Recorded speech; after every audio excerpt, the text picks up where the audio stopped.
Have you ever stood at the edge of something so vast that, for a moment, your own concerns seemed to dissolve?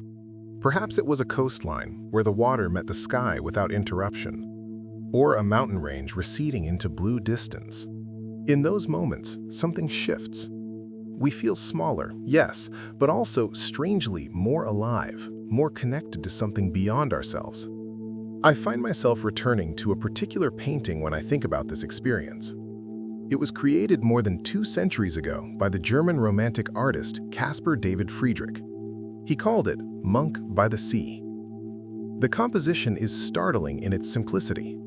A vast sky, taking up nearly 3/4 of the canvas, darkens from pale blue to deep gray as it descends toward a narrow band of black sea. Below that, a thin strip of sandy shore. And there, standing at the edge, is a single figure, a man in a long coat, his back to us, gazing out into the immensity. When the painting was first exhibited in Berlin in 1810, it unsettled viewers. The writer Heinrich von Kleist said that looking at it felt like having one's eyelids cut away. There is no frame of reference, no tree or ship or distant landmark to anchor the eye, just a human being standing before vastness. Why would Friedrich remove every comfort, every familiar element from his composition? Perhaps because he understood something essential about what happens when we encounter the immense, something researchers are only now beginning to measure. In 1757, the Irish philosopher Edmund Burke wrote about what he called the sublime, the emotional response we have to things that are vast, powerful, or beyond our ordinary comprehension. He noted that the sublime is different from beauty. Beauty calms us. The sublime awakens something deeper, a mixture of astonishment, wonder, and something approaching fear. Burke believed that this response, when experienced from a place of safety, could produce a kind of delightful terror, an intensity that makes us feel more vividly present to our own existence. 2.5 centuries later, psychologists Dasher Keltner and Jonathan Haidt built on Burke's observations. In a landmark paper published in 2003, they proposed that experiences of awe share 2 essential features. The first is perceived vastness, an encounter with something that seems larger than ourselves, whether physically, conceptually, or spiritually. The second is what they called a need for accommodation, a sense that our existing ways of understanding the world are being stretched, perhaps even overwhelmed. This is what happens when we stand before a great canyon or look up at a star-filled sky. Our mental frameworks strain to make sense of what we perceive. And in that straining, something remarkable occurs. Research has found that experiences of awe tend to produce what psychologists call the small self, a diminished sense of our individual concerns and a heightened awareness of being part of something larger. In studies conducted by Paul Piff and colleagues at the University of California, participants who were led to experience awe by standing in a grove of towering eucalyptus trees or watching nature documentaries reported feeling smaller yet more connected. They also became more generous, more willing to help others, more inclined to see themselves as members of a community rather than isolated individuals. This is counterintuitive. One might expect that feeling small would make us feel insignificant, powerless. But the research suggests something different. When we sense our smallness in relation to something vast and meaningful, we often feel more humble, more open, more connected to collective life. The boundaries of the self become more permeable. We are less trapped in the narrow room of personal worry.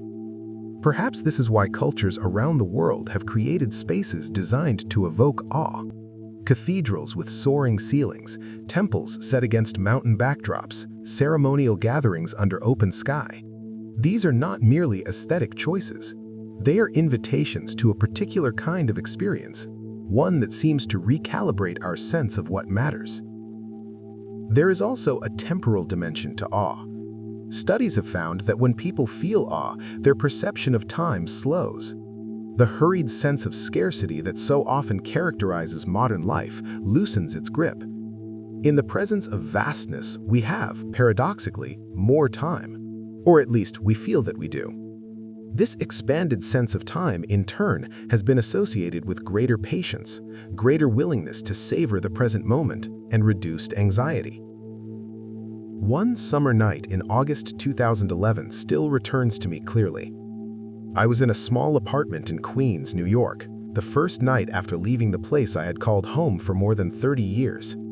I had stepped into a foreign country with no map for what would come next. The language was unfamiliar. My only family there was my wife and a child still waiting to be born.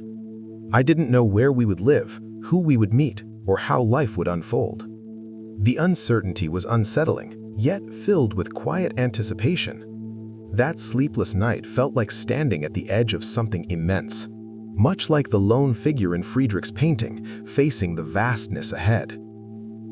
Looking back now, I recognize that night as a threshold experience. Not a moment of triumph or disaster, but something subtler.